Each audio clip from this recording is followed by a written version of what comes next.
what would have been the political backlash if the Holocaust as such had been committed out in the open? And so that's why they built the camps in the first place, to hide the crime. Right. That's what they're doing now. Point, and it was so well hidden. We know about it now, but it was so well hidden that there are many people who now do not believe that it actually happened, because the camps, the gas chambers were somehow destroyed or disguised. They were originally disguised as showers and called showers, and the victims living in the concentration camps were told, "Okay, you're going to go for a nice shower now." And that's how they were all gassed. And the whole program was disguised. Okay, there was a war on. Right. And it's kind of hard to disguise when there wasn't, but it was very easy to disguise when there's a war on, and you're saying, oh, well, this place, we're afraid that you're going to be attacked, and so we're going to move you further east, where you'll be safe and everything like that. No, here, let's stop here for the night. You get a nice hot shower and a meal. Mm-hmm. That's not what happened. Okay, right. And they do it quickly. They would do it quickly, as quickly as they could. Right. But some of them they wouldn't do quickly because they wanted them for slave labor and ghastly experiments and whatnot. They wanted them. It was a huge undertaking. Roughly 12 million people, half Jewish, half not.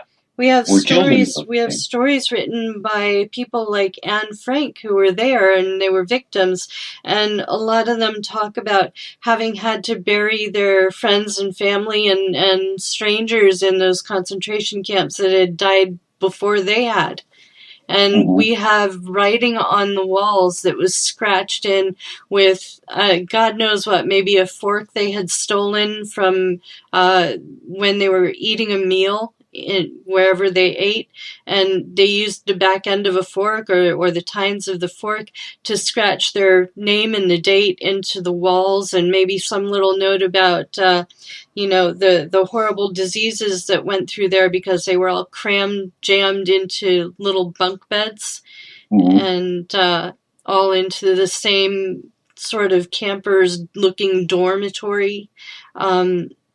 And how little food they were getting, and how horrible the conditions were, and what new tortures the Nazis had come up with that day for them, and or how many people they had buried that day, and how many rings they had taken off the fingers of the dead and put in a box for the Nazis to keep, and that sort of thing. Mm-hmm. And if you've been to those museums, then you'll know what I'm talking about. And I've been there. I was in Israel, and I saw the films in school, and I learned the history in the textbooks. And you can't tell me it didn't happen, because I also have, newspaper clippings and a recording of my grandmother's voice talking about how she lost family in the concentration camps, and how her husband came over here and then sent for her and just managed to get her out in time. And she talks about the pogroms, which are just, the Jewish word for raid is pogroms. So it was the raids that came just before the Holocaust, by the soldiers who were being recruited to be Nazi soldiers. Pogroms that term comes from Russia, when the Tsar was unleashing them against Jewish people at that time. It's a Yiddish term. So it was, and so these were periodic raids against Jewish communities, and that had been going on for some time in various countries, and it got intensified under the Nazis before the Holocaust. Okay, and this was done out in plain sight, but the Holocaust.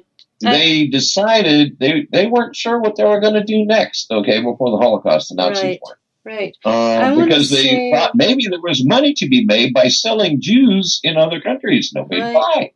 Right, Okay. just like we sold black people. Right. Now, to my fellow Americans who are hearing this, and they still don't see the similarities, Matt, between what the German people did, the Nazis did back then, and what we are doing now to the people trying to come across our borders, and to the dreamers, and to the almost naturalized citizens, who immigrated to America quite a while back and have been, working towards getting their papers so that they can stay here for the rest of their lives.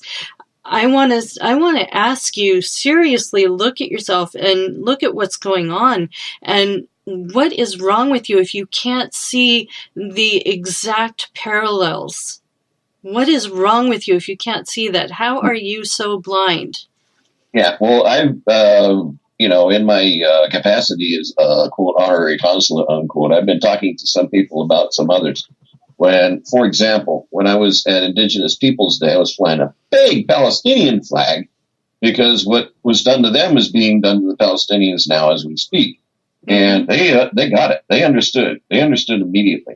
Mm-hmm. Then last night, after my runs, I went down to the Nile Cafe, which is a Middle Eastern hookah bar and cafe, and drank some Turkish coffee. Stuff's so strong, I'm still drinking it, folks.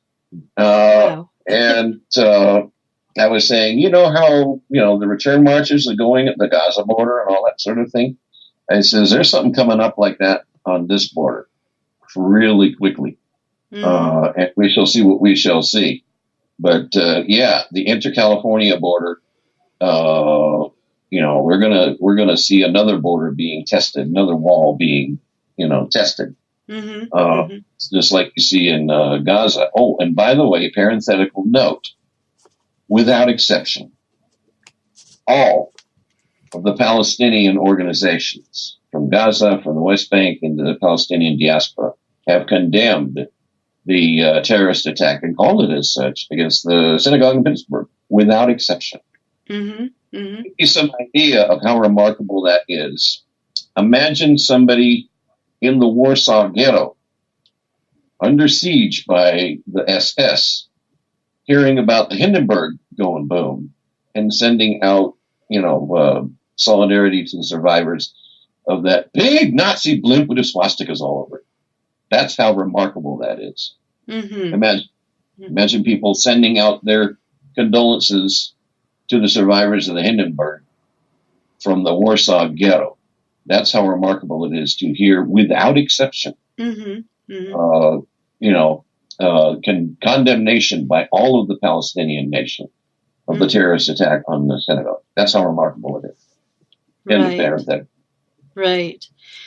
Well, I think in a very simplistic manner, and to my way of thinking, I feel like the Palestinians and the Israelis have always been there together in that one little piece of land, and they both have this rich, rich history in that piece of land. I feel like they should be pulling together rather than fighting each other, because that one little piece of land has been under siege for just about as long as it's existed.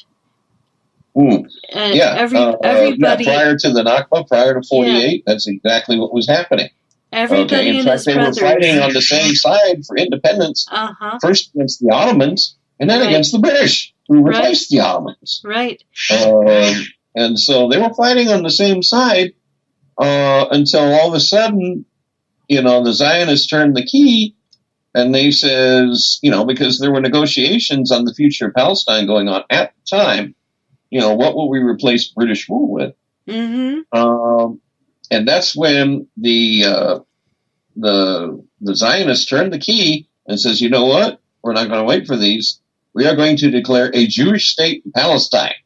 Mm-hmm. And the Palestinian Arabs were like, you're going to what? Did I hear you correctly? Because it made no sense to them. There have always been Jews and Arabs and other people in Palestine. That's the nature. It's like California in that regard. Okay? It's another crossroads. All of a sudden, one part of it is going to declare independence from, that's being settled rapidly by people coming in. Right. Okay. Right. The set are going to declare independence from the indigenous people. Really? From the other indigenous people? Right. Zionism, as you may know, before the Holocaust, was a minority position.